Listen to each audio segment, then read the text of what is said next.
We are back with another Planet Zoo video today, and we're building once again in Farmville Petting Zoo.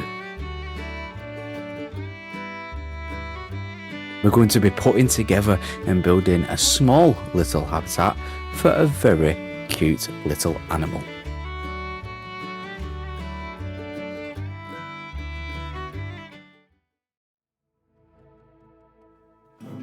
We're going to be building this said habitat just left of the pig habitat what we built in last episode of Farmville Petting Zoo. This zoo is really coming together now, and it's really at the end. This might actually be the last episode. I've not actually decided or put a plan together, I'm going to be honest with you, but it could be the last episode. And if you're new around here, then you need to go and watch all the rest of the episodes. I've got a full series of me building a petting zoo based in the British countryside, and it's called Farmville Petting Zoo, named after Farmville. Let me know in the comment section below, do you know what the game Farmville is? And if you do, let me know if you enjoy it, or if you still play it, or if you did play it. I remember playing Farmville 1 and 2, and I was addicted to that game. The latest ones are not so much, I don't really like them. We're moving on to this build now, and you can see I'm going to start with this kind of like Avery style building, isn't it? We're going to use a lot of mesh, and it's going to be the viewing area. This is where our animals are going to come out.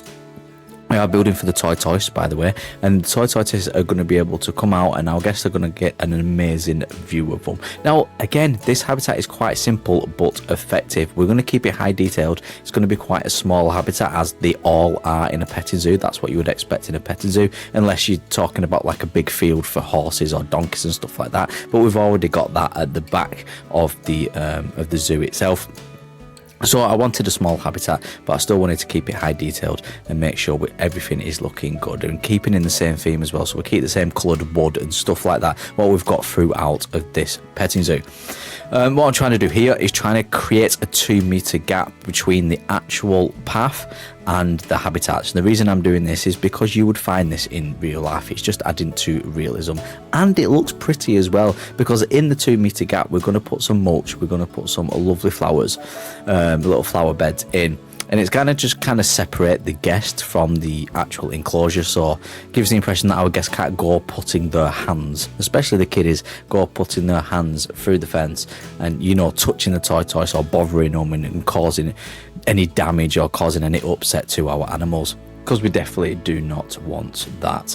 See me just playing around with some different flower ideas, trying to get a mixture, and that's what I always like to do, get a mixture of flowers for your flower beds or your planters, because, you know, it just makes it look a hell of a lot better. And the good thing is, once we've created this one set of mesh fences, we can just merge them all together, duplicate it over, and yeah, slide it over and fit it in. You can see I've just come over to the actual fencing from the pig exhibit, because we're going to use it in this one as well. Very handy to do that if you're creating a zoo. Just nick stuff from other habitats. Once we did copy them over, it looked like this, and it was time to move on to the main building. Now, this is where the entrance is going to lay for our zookeepers to get in and put our animals in. Now, it's going to be a totally internal habitat, this meaning that it's not going to be a walk-through habitat. Our guests are going to be able to get up and close personal still because of the mesh, but we're going to have half of the habitat enclosed into this structure I'm creating now, and half of the habitat open in the mesh structure where our guests can view them. I'm creating a customer wall. This is what I'm doing here, so ignore the actual I think this is the Arctic wall piece. Ignore that, because you can see I am currently creating a custom walls, and I'm doing that with the Indonesian stained wood beams.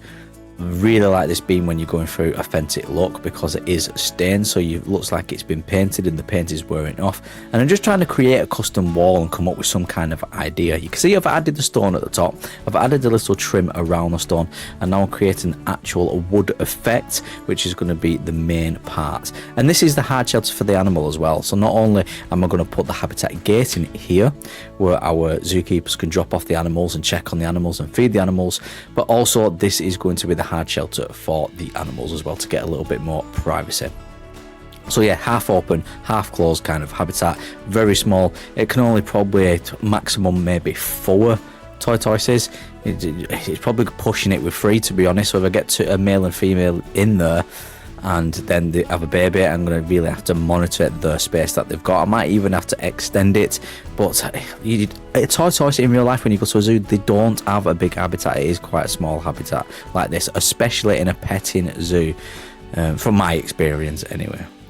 You can see I've just duplicated the wood, the custom wood wall over, because we need to create a doorway as well, and I'm just going to make a copy, just put it over there in case I need a spare copy. And then it's a matter of selecting everything with the custom walls and duplicating them over and getting the design what we want. And I kind of wanted like a wrap around design, so I wanted the hard shell to wrap around the actual viewing area for the guests, the mesh area.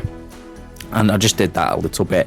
And I always say, don't I? I always say, if you watch my videos before, create different height variants in the roofs. But guess what? In this video, I don't. I just kind of thought it's quite a small building. It's a very small building. It's a very small hard shelter for the animals. So it's not really necessary, and it still looks good. I'm very happy how it came out looking. It's like kind of like simple but effective, but still high detail, and that's the kind of theme I've gone through for the whole of this zoo build, really, throughout the whole of Farmville Petting Zoo. Now you see the painstaking task of me duplicating every wood piece over and to create the doorway, and then I kind of brainstormed and thought it actually doesn't look good. I was doing it, and as I was doing this, my thought process was, yeah, it'll look good. And it just didn't. And I always say, when you're building stuff in Planet Zoo, if you're just not happy with something, or something just doesn't look right to you, just redo it, because if you don't, you will end up going back to it at some point. So you might as well go back to it now while you're currently building it. That's why you keep seeing me zooming in and thinking it doesn't really look too good. So yeah, I deleted the wood piece and I start duplicating over the stone pieces and trying to kind of lap them over. Then I thought, let's have a look what it looks like with the stone arch. So let's box off these actual wooden pieces with the thicker Indonesian stain wood piece, and then get a stone arch in there and see how it looks. You can see me just playing about with that idea. I'm going to delete the wood pieces here, and it just looks so much better to me. I don't even know why it looks better, it just really does. And you can see I've got hefty gaps now on the left and right, but luckily when you're going for like an authentic kind of like stone build like this, they're going to have massive wood pieces as well to support beams, basically to support the roof. We're going to do overhang on the roof as well and give the impression that the beams are supporting the roof. I'm just adding all the trims now, filling all the gaps what I need to. Again, all the detailing, it really does matter. And we're at the time where I can actually delete all the on the grid pieces and then start completely building off grid, putting those trims in, getting those wood pieces in to make it look exactly how I want it to look. And I do really think that this might be the last video of the series, and I've got a bit disheartened recently. The last video I made for the piece, it didn't do too well with views and engagement and likes and stuff like that. It really didn't, and that's not me thinking, oh, I just want views and likes. I want to give my audience something that they appreciate and they like and they're enjoying. And if it's not getting many views and not getting many likes, then it tells me directly that people, you lot watching these videos, don't really enjoy it.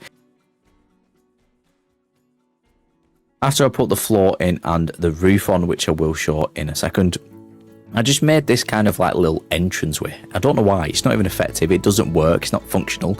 I just kind of like the idea of it, though sometimes I have these wild ideas and I just go with them, and I think most of the time they actually do pay off as well. Yeah, like I was just saying then, with New Tropic Zoo, I had a series called New Tropic Zoo, which is a modern zoo based in the grasslands of Africa. That got a lot of positive feedback and people seem to like every single episode. But with this more like small buildings that I'm doing and less modern and like kind of like countryside theme, people don't seem to enjoying it as much.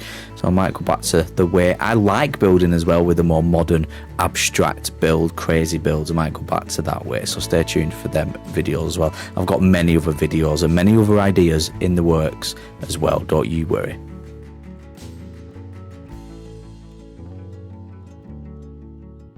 And there we go, the habitat is complete and our tortoises are in. Now with the roof, what I did to use the what's it called this actually, I really like this, the painted slate roof, and we just deleted a couple of pieces and included this nice little custom retractable window at the top, like skylight.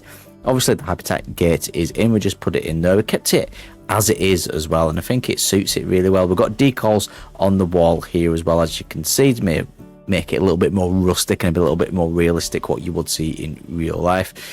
We've got a wild vet running with an animal. I don't know what's going on there. Honestly, this zoo at the moment, most of the videos on this channel are speed builds out for this zoo, but it's absolutely manic. I don't know what's going on. Look, he can't get in here. There's animal. Look, what is that donkey doing there? I don't know how they're escaping. I need to re-look at everything, really. It's mainly this habitat what's causing me the problems here. We need to get our animals back in that habitat. The pigs are very happy from last episode and last build though. But yeah, this is the Tortoise build. It is done. For the inside of it, let's have a look at the Tortoises as well. We might as well while we're here. They're quite cute, aren't they? I'd love one as a pet. But I kept it very simple. Again, we've got some fallen leaves and stuff like that, some simple foliage and rockwork, and then the enrichment items and food and drink and everything that they need. And that is pretty much oh, by the way, inside of this, it's just the bedding. That's it. I always think don't overdo it, especially when you're creating stuff to go off realisms and small petting zoos like this. It's key not to overdo it. But yeah, that is the Tortoise habitat pretty much complete, which completes this episode of Farmville Petting Zoo. And I just love this part. How tranquil and beautiful does that look? But yeah, that concludes this episode. I hope you have a wonderful rest of your day. My name's Adam, and I will catch you in the next Planet Zoo video.